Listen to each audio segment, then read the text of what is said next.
Imaginez que vous vous trouvez sur la rive d'une rivière tumultueuse, observant des gens qui luttent pour traverser. Certains se battent réellement contre le courant, faisant de leur mieux pour naviguer dans les eaux dangereuses. D'autres, cependant, semblent abandonner avant même d'essayer, s'enfonçant sous les vagues sans effort. En tant que personne compatissante, votre premier réflexe est d'offrir votre aide, tendre la main, lancer une corde à quiconque en a besoin. Mais à mesure que vous aidez, vous remarquez quelque chose de troublant. Certains de ceux que vous aidez n'essaient même pas de s'améliorer. Pire encore, quelques-uns semblent même vous en vouloir pour l'aide que vous offrez. C'est à ce moment que vous vous rappelez des enseignements du stoïcisme, agir avec raison plutôt qu'émotion, et concentrer votre énergie là où elle peut véritablement faire la différence. Cette rivière représente la vie, et les personnes qui luttent pour la traverser symbolisent les différents types d'individus que nous rencontrons tout au long de notre parcours. Le stoïcisme, cette philosophie antique de sagesse et de vertu, nous enseigne que bien que venir en aide aux autres soit noble, il est tout aussi important de reconnaître lorsque nos efforts sont vains. Des philosophes stoïciens comme Marc Aurèle, Épictète et Sénèque nous rappellent que nous devons être sélectifs dans l'aide que nous offrons. La vie est courte et nos ressources, notre temps, notre énergie et notre compassion sont limitées. Si nous les gaspillons en tentant d'aider ceux qui n'apprécient pas nos efforts ou qui n'en bénéficient pas, nous perdons l'opportunité de vraiment faire la différence pour ceux qui en ont réellement besoin. Aujourd'hui, dans cette vidéo, nous allons explorer ensemble 8 types de personnes que, selon le stoïcisme, nous devrions réfléchir à 2 fois avant d'aider. Choisir qui aider n'est pas un acte égoïste. C'est une façon de nous protéger des influences négatives et de préserver notre paix intérieure. Alors, découvrons ensemble si vous gaspillez votre bienveillance sur les mauvaises personnes. Premier, les ingrats. Dans la philosophie stoïcienne, la gratitude est une vertu fondamentale. Une personne reconnaissante non seulement exprime sa reconnaissance pour ce qu'elle reçoit, mais elle renforce aussi la connexion entre le don et la réciprocité au sein de la communauté. En revanche, une personne ingrate rompt cet équilibre, créant de la négativité et affaiblissant l'esprit d'entraide. Pourquoi le stoïcisme nous conseille-t-il d'éviter d'aider les ingrats ? Parce qu'une personne ingrate non seulement ne montre pas de gratitude, mais peut aussi nous faire ressentir que notre aide était une obligation plutôt qu'un acte de générosité. Avez-vous déjà aidé quelqu'un pour ne recevoir en retour qu'un silence glacial ou des critiques ? Comme Cicéron l'a dit, la gratitude n'est pas seulement une vertu, c'est la mère de toutes les autres vertus. Sans gratitude, nos bonnes actions perdent leur sens. Dans notre vie quotidienne, nous rencontrons souvent ces situations. Pensez à ce collègue qui demande toujours de l'aide sans jamais dire merci, ou à ce membre de la famille qui attend constamment du soutien financier sans jamais montrer de reconnaissance ni chercher à s'améliorer. Continuer à aider de telles personnes nous épuise et ne les rapproche pas des véritables valeurs de la vie. 2. Les paresseux. Le stoïcisme nous enseigne à agir avec un but et à utiliser notre temps de manière judicieuse. Une personne paresseuse, par définition, évite l'action significative. Les paresseux fuient les responsabilités et choisissent toujours la voie la plus facile, préférant l'inertie à la croissance. Vous avez probablement déjà rencontré des personnes qui se plaignent constamment de leur situation, mais qui ne font jamais d'efforts pour changer. Vous leur offrez des solutions pratiques, mais à chaque conversation, vous réalisez qu'elles n'ont jamais pris la moindre initiative pour suivre vos conseils. Pourquoi ?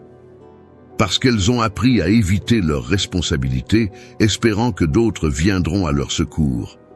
La question est donc, faut-il continuer à aider ces personnes, sachant que notre assistance ne fait que renforcer leur dépendance et leur inaction ? Selon les stoïciens, la réponse est non. Chacun est responsable de ses propres actions et de sa propre croissance. 3e, les irresponsables. La responsabilité est une valeur clé du stoïcisme. Les personnes irresponsables non seulement évitent de prendre en charge leurs propres actions, mais elles laissent souvent d'autres personnes souffrir des conséquences de leurs erreurs. En aidant ces individus, nous les encourageons à continuer sur cette voie sans jamais apprendre de leurs échecs. Les exemples modernes d'irresponsabilité abondent.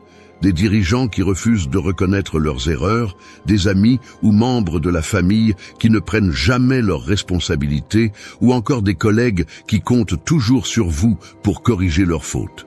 Continuer à aider ces personnes n'améliore ni leur situation ni la vôtre. En fait, cela renforce leur comportement et vous détourne de la paix intérieure. Quatrième, les manipulateurs. Les manipulateurs sont des experts dans l'art de tirer parti des autres. Ils utilisent subtilement les émotions et les situations pour obtenir ce qu'ils veulent, souvent sans que vous vous en rendiez compte. Stoïcisme nous enseigne à ne pas nous laisser guider par les émotions et à ne pas permettre aux autres de contrôler nos actions. Un exemple frappant dans l'actualité est celui de Britney Spears, manipulée pendant des années par son propre père, qui utilisait son autorité légale pour contrôler chaque aspect de sa vie. Ce type de manipulation n'est pas rare dans les relations, qu'elles soient familiales, professionnelles ou amoureuses. Aider un manipulateur ne fait qu'accroître son pouvoir sur vous et diminue votre liberté personnelle. Au lieu de cela, le stoïcisme nous appelle à agir avec sagesse et à reconnaître les véritables intentions de ces personnes. 5. Les critiques chroniques. Il y a des individus qui, peu importe ce que vous faites, trouveront toujours quelque chose à redire. Ils ne cherchent pas à aider ou à améliorer une situation, mais à démolir les autres pour se sentir mieux. Les stoïciens nous apprennent à distinguer la critique constructive de la critique destructrice. Un critique chronique ne cherche pas à vous aider, il souhaite simplement vous rabaisser.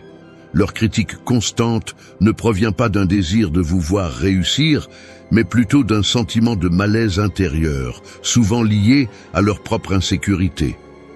Dans ces situations, le stoïcisme nous rappelle que nous ne pouvons pas changer ceux qui ne veulent pas changer. Il est inutile d'essayer de gagner l'approbation de ceux qui se complaisent dans la négativité. 6. Les victimes perpétuelles. La philosophie stoïcienne nous encourage à assumer la responsabilité de nos vies, peu importe les circonstances extérieures. Cependant, il existe des individus qui se complaisent constamment dans le rôle de victime, peu importe la situation. Ces personnes adoptent une mentalité de « tout m'arrive » plutôt que « je peux surmonter cela ». Il ne s'agit pas de nier que des événements difficiles peuvent survenir à tout le monde.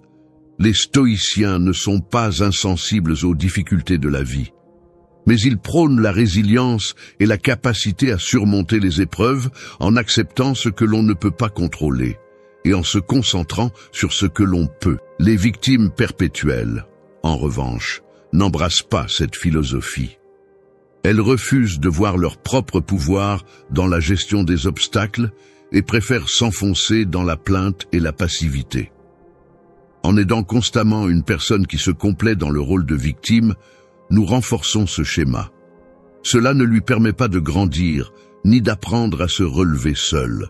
À la longue, cela peut même devenir épuisant pour nous, car ces personnes puisent sans cesse dans notre énergie, sans apporter de changement positif. 7. Les hypocrites. Les hypocrites sont ceux qui disent une chose, mais agissent d'une manière totalement opposée. Leur comportement est souvent imprévisible, et leur discours rarement aligné avec leurs actes. Le stoïcisme valorise l'intégrité, la cohérence entre nos paroles et nos actions. Marc Aurèle, dans ses Pensées pour moi-même, soulignait l'importance d'agir en accord avec ses valeurs profondes. Aider un hypocrite peut être frustrant, car vous ne savez jamais réellement où il se situe. Un jour, il vous demandera de l'aide pour surmonter un problème, mais le lendemain, il agira de manière contraire à ses propres demandes, sapant vos efforts. Dans ce genre de relation, le manque de transparence et de sincérité finit par rendre inutile toute assistance que vous pourriez offrir. Il est essentiel de reconnaître rapidement ces comportements pour ne pas tomber dans le piège d'offrir votre aide à quelqu'un qui n'est pas prêt à s'engager sincèrement dans le processus de changement. 8. les égoïstes. Enfin, il y a les égoïstes. Ces personnes ne pensent qu'à elles-mêmes et n'ont aucun souci pour les besoins ou le bien-être des autres. Le stoïcisme prône l'altruisme et la communauté, mais également la nécessité de préserver son énergie face à ceux qui ne partagent pas cette valeur. Les égoïstes vous utiliseront pour leurs propres fins, sans jamais se soucier de ce que vous pourriez ressentir ou sacrifier en retour. Pour eux, votre aide n'est qu'un moyen d'arriver à leur fin. Ce type de relation est non seulement déséquilibré, mais il est aussi fondamentalement destructeur, car il ne laisse aucune place à l'échange ou à la réciprocité. Aider quelqu'un qui est centré sur lui-même ne mène souvent qu'à une exploitation de votre générosité, sans que cela ne profite à personne d'autre que lui. Conclusion. Choisir avec sagesse. Le stoïcisme n'enseigne pas à être dur ou insensible, mais à être sage dans nos actions. Aider les autres est une vertu, mais cela doit être fait de manière réfléchie et en accord avec nos propres valeurs. Si nous gaspillons notre temps et notre énergie sur des individus qui ne sont pas prêts à accepter notre aide ou à en bénéficier positivement, nous manquons l'opportunité de faire un véritable impact là où il est le plus nécessaire. En fin de compte, il est essentiel de se rappeler que nous ne pouvons pas sauver tout le monde. Nous devons parfois prendre du recul et reconnaître que certaines personnes ne sont pas prêtes à être aidées. Cela ne fait pas de nous des personnes égoïstes. Au contraire, cela montre que nous avons compris l'une des leçons les plus importantes du stoïcisme: la maîtrise de soi et la gestion de nos ressources.